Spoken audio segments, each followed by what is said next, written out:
Sir सबसे पहली जो चीज है ना, कि अगर अपने सिर्फ अपने लिए देख के करेंगे ना, क्यों, तो हम्म। एक आदमी उस टाइम थक जाता है जब उसको लगता है कि यार मुझे कुछ जरूरत नहीं है। हम्म। जब तक अपने इमोशनली टच नहीं होंगे, तब तक अपने क्यों पे काम नहीं कर पाएंगे। क्योंकि सिर्फ अकेले लिए अपने लिए करेंगे ना, तो अपने रुक जाएंगे कहीं नहीं कहीं जाके कि यार क्या जरूरत है।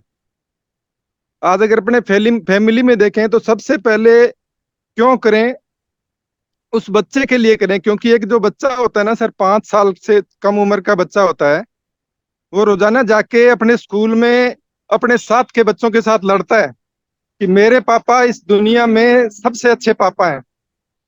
हर एक बच्चे की ये कहानी है कि वो स्कूल में अपने साथ के बच्चों के साथ रोजाना लड़ता है कि मेरे पापा इस दुनिया के सबसे अच्छे पापा हैं। लेकिन जैसे जैसे वो बच्चा धीरे धीरे बड़ा होता जाता है, तो उसको पता चलता जाता है कि मेरे पापा इस दुनिया के सबसे अच्छे पापा नहीं है। और उसके पीछे सबसे बड़ी वजह रहती है, वो रहती है पैसा। कि आज जो भी काम कोई आदमी कर रहा है, उस काम से वो उतना पैसा नहीं बना पा रहा है जितना पैसा कि अपने परिवार के, अपने बच्चों के सपनों को पूरा करने के लिए चाहिए। उस बच्चे के जो सपने होते हैं, उसके साथ के बच्चे जो चीजें चाहिए होती है उनके पास, उसको भी वो चीजें चाहिए। और वो चीजें अपनी जिस जॉब को अपने कर रहे हैं, उस जॉब से अपने नहीं दिलवा पाते। और ये 90% से ज्यादा लोगों की समस्या है। और नेटवर्क मार्केटिंग एक ऐसा सिस्टम है जिसमें हर आदमी अगर बढ़िया तरीके से प्रयास करे तो वो सारे सपने पूरे कर सकता है जो आज एक आम आदमी को जिंदगी में चाहिए। आज जैसे जैसे बच्चा बड़ा हो जाता है, उसकी डिमांडें बढ़ती जाती है, तो उसको धीरे धीरे पता लगने चल जाता है कि मेरे पापा इस दुनिया के बेस्ट पापा नहीं है। और बीसी चावड़ा जी एक कोट कहते थे, एक बात कहते थे हर एक मीटिंग में, कि अगर आपको जानना है कि आप कैसे पापा हैं, तो आप अपने बच्चों से पूछो कि आप बड़ा होके किसके जैसा बनना चाहते हो। और अगर वो सलमान खान और शाहरुख खान का नाम ले, तो इसका मतलब वो आप अच्छे पापा नहीं हो।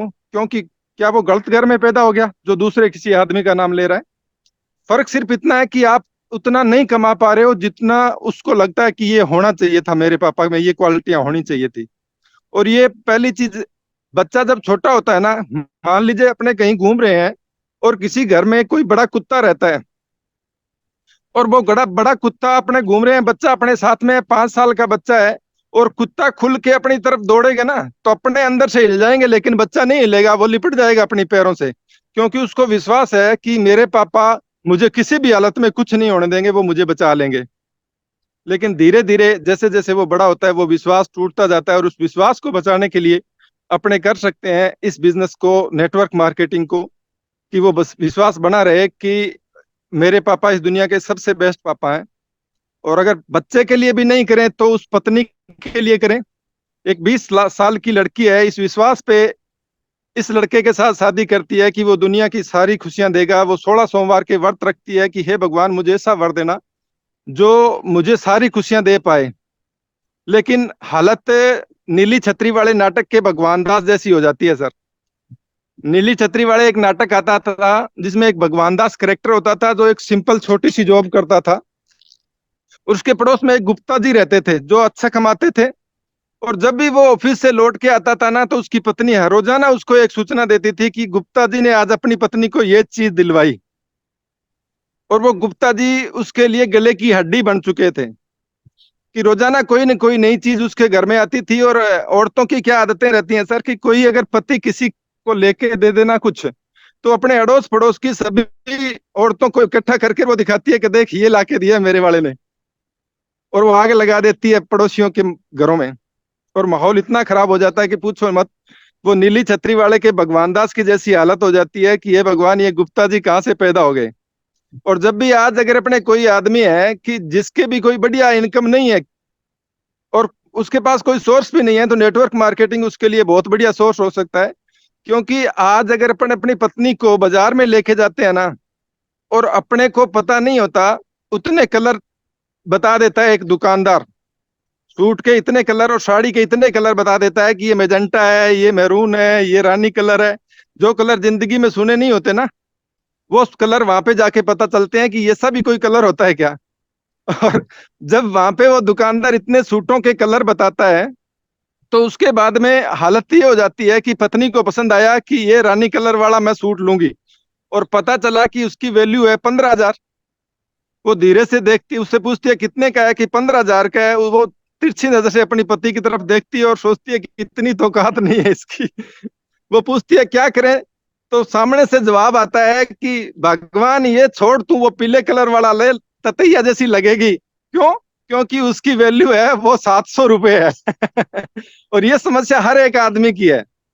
अगर इस समस्या से निपटना है तो उसको नेटवर्क मार्केटिंग करना चाहिए, ताकि वो अपने सपनों को पूरा कर सके। कि आपकी पत्नी किसी शोरूम में घुसे तो उस शोरूम वाले को ये लगे कि यार ये आदमी अगर अपनी पत्नी को लेके आया है तो मेरी दुकान पे इतनी महंगी साड़ी या सूट है या नहीं है। उसको सोचना चाहिए, न कि अपने को। इसके लिए नेटवर्क मार्केटिंग कर सकते हैं।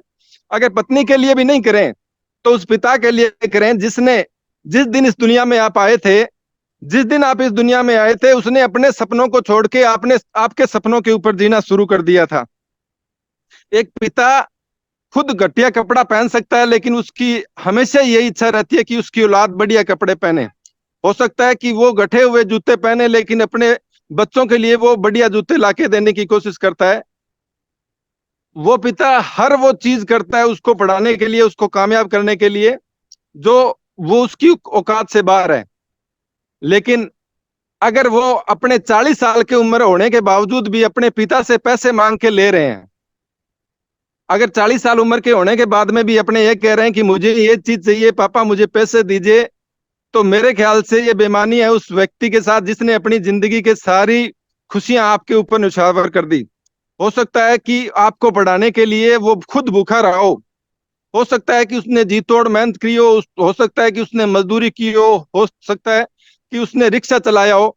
लेकिन अगर कोई आदमी 20 साल से ऊपर का हो जाता है तो मेरा मानना है कि अपने पापा को रिटायरमेंट दे देना चाहिए, कि अब मैं संभालूंगा, अब झंडा मुझे दीजिए, ये झंडा मैं पकड़ता हूं, आप रेस्ट कीजिए, आप रिटायरमेंट हो जाइए। और अगर आप पापा के लिए भी नहीं कर सकते तो उस माँ के लिए जरूर कीजिए जिसने हमें पैदा किया था। क्योंकि मैंने सुना है, एक दिन पीपी सिंह जी भी बता रहे थे विषय में, कि एक माँ जब बच्चा पैदा होता है ना, तो उस दौरान माँ को इतना दर्द होता है कि वो उसकी सहन शक्ति से बहुत ज्यादा होता है, लेकिन फिर भी वो माँ दर्द झेल जाती है। पता है क्यों? क्योंकि जब वो बच्चा छोटा होता है तो उसको किसी भी जो माँ बनने वाली औरत होती है उसके कमरे में एक छोटे बच्चे या छोटे कृष्ण जी की तस्वीर लगाई जाती है। वो तस्वीर इसलिए नहीं लगाई जाती उसके कमरे में, वो छोटे कृष्ण जी की या छोटे बच्चे की तस्वीर इसलिए नहीं लगाई जाती कि उसका बच्चा सुंदर होगा या सुशील होगा।